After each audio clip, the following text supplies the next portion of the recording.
Melanjutkan video kemarin, di dalam reruntuhan kuno yang dipenuhi energi mistis, kelompok Xiaoyan menemukan sesuatu yang tak terduga, makhluk kecil yang tampak biasa saja. Namun Xiaoyan segera menyadari keanehan dari hewan itu. Dengan tatapan penuh perhatian, ia menganalisis ciri-cirinya dan sampai pada kesimpulan mengejutkan. Makhluk itu bukanlah sekadar binatang biasa, melainkan pil obat yang telah mengalami transformasi luar biasa, kemungkinan melalui beberapa proses penyempurnaan yang diperkuat dengan kilatan petir.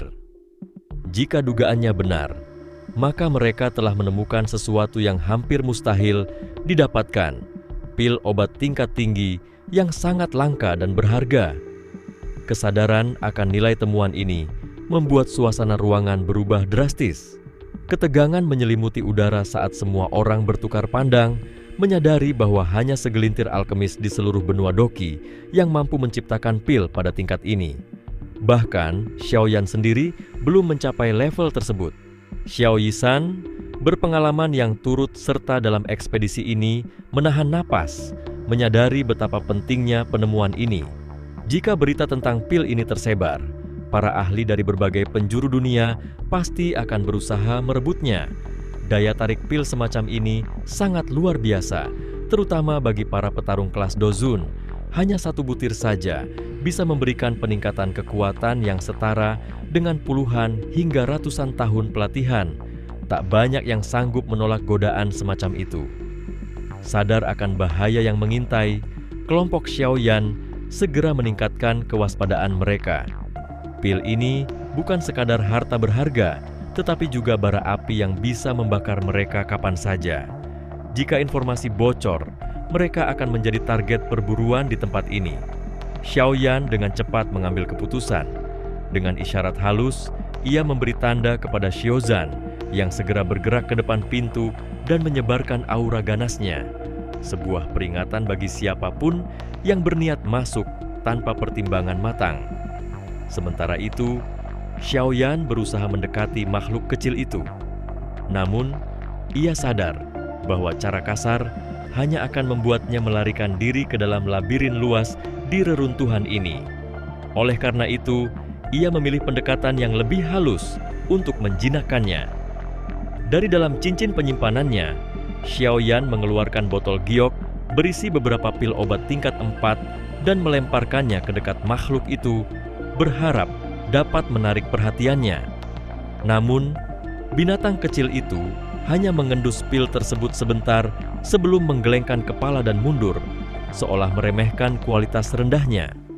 Xiaoyan merasa sedikit malu, sementara beberapa anggota kelompok menahan tawa melihat reaksi makhluk itu.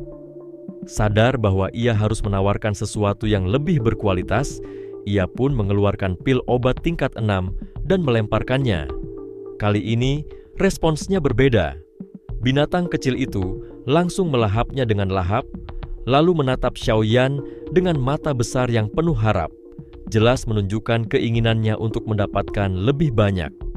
Mengetahui metode ini berhasil, Xiaoyan terus melemparkan pil tingkat 6, memastikan makhluk itu semakin percaya padanya. Proses ini berlangsung selama beberapa menit, dengan lebih dari 2 lusin pil yang dikorbankan. Tianhe Zunzi yang menyaksikan kejadian itu hanya bisa menghela napas, tak mampu menyembunyikan rasa sayangnya terhadap pil-pil yang digunakan sebagai umpan. Setelah merasa kenyang, makhluk kecil itu tampak lebih nyaman dan tidak lagi menunjukkan sikap waspada seperti sebelumnya. Xiaoyan melihat kesempatan ini dan mengeluarkan botol giok lain, kali ini berisi pil obat dengan kualitas yang jauh lebih tinggi.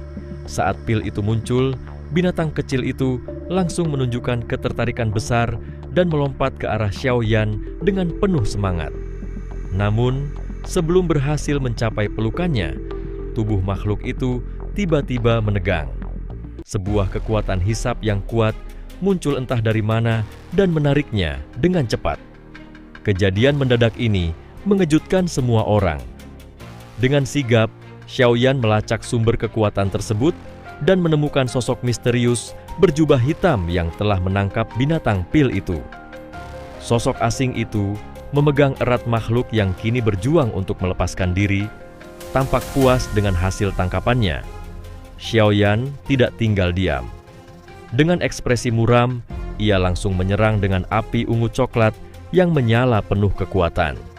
Namun, lawannya sama sekali tidak gentar.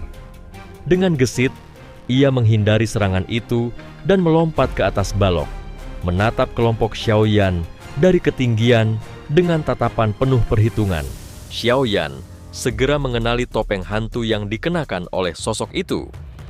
Sosok tersebut bukanlah orang asing. Ia adalah individu misterius yang pernah menyerang Xian sebelumnya. Kesadaran ini membuat kemarahan Xiaoyan membara, sementara Xian juga tidak bisa menahan emosinya dan langsung melontarkan ancaman. Xiaozan berseru dengan nada penuh penyesalan, mengakui bahwa ia telah lengah, sehingga memungkinkan sosok bayangan itu menyusup tanpa terdeteksi. Tanpa membuang waktu, Xiaoyan memberi isyarat kepada Xiao Yisan dan Tianho Zunzi. Mereka segera bergerak untuk menutup jalur mundur lawan mereka, memastikan bahwa sosok bayangan itu tidak akan bisa kabur dengan mudah. Dengan suara penuh ketegasan, Xiaoyan menuntut agar binatang pil itu dikembalikan, memperingatkan bahwa mereka tidak akan ragu untuk bertindak dengan kekuatan penuh demi merebutnya kembali. Namun, bukannya gentar, sosok bayangan hitam itu malah tertawa dingin. Kali ini, suara tawanya yang melengking mengungkapkan bahwa ia adalah seorang wanita muda dengan kemampuan yang tak bisa diremehkan. Xiaoyan merasa heran dengan kekuatan wanita itu. Namun, ia sadar bahwa Central Plains dipenuhi dengan banyak ahli tersembunyi. Xian, yang berdiri di sampingnya, tak bisa menahan emosinya lagi. Dengan suara lantang, ia menantang klaim wanita itu atas binatang pil tersebut. Namun, wanita itu tetap teguh, tidak menunjukkan tanda-tanda akan melepaskan makhluk itu. Xiaoyan memperhatikan dengan seksama. Jelas bahwa wanita itu tahu betul nilai dari binatang pil ini. Jika berhasil menguasainya dan merawatnya, ada kemungkinan makhluk itu dapat berevolusi ke tingkat ke-9 yang legendaris, memberikan kekuatan yang bahkan dapat melampaui Tianzun dari Hall of Soul. Kesempatan semacam itu terlalu berharga untuk dilepaskan. Dengan tekad yang membara, Xiaoyan melangkah maju. Api ungu coklat yang membara di tubuhnya berkobar hebat, menyelimuti dirinya seperti naga yang murka. Dalam sekejap, ia melesat ke depan dengan kecepatan luar biasa, menyerang sosok bayangan dengan telapak tangan yang dipenuhi energi panas. Namun, wanita bayangan itu sama sekali tidak gentar. Dengan gerakan gesit, ia menghindari serangan itu. Cahaya hijau berkedip dari balik topengnya, menandakan kekuatan misterius yang ia kendalikan. Tiba-tiba, lebih dari selusin bayangan muncul mengelilinginya, menyerang Xiaoyan dengan serangan telapak tangan yang mengandung energi dahsyat. Meskipun terkejut, Xiaoyan tetap tenang. Dengan gerakan gesit, ia menghindari serangan-serangan itu. Tetapi kehadiran dua pemimpin berjubah hitam yang telah mencapai kelas Dozun, serta beberapa ahli dozong di belakang mereka, membuat situasi semakin sulit. Xian segera mengenali sebagian dari musuh mereka sebagai pakar dari suku Piton Tanah Dalam. Xiaoyan semakin menyadari betapa berbahayanya wanita ini. Ia memiliki kemampuan untuk mengendalikan para ahli ini dengan teknik yang begitu halus, seolah mereka hanyalah boneka. Teknik semacam ini jauh lebih kompleks daripada sekadar mengendalikan boneka biasa, dan tentu saja membuat Xiaoyan semakin waspada. Namun, ia tidak akan mundur. Dengan keyakinan penuh, ia mengeluarkan Skydon Puppet dan 10 Earth Demon Puppet. Perintah dikeluarkan, dan boneka-boneka itu segera bergerak, melancarkan serangan sengit tanpa rasa takut terhadap kematian.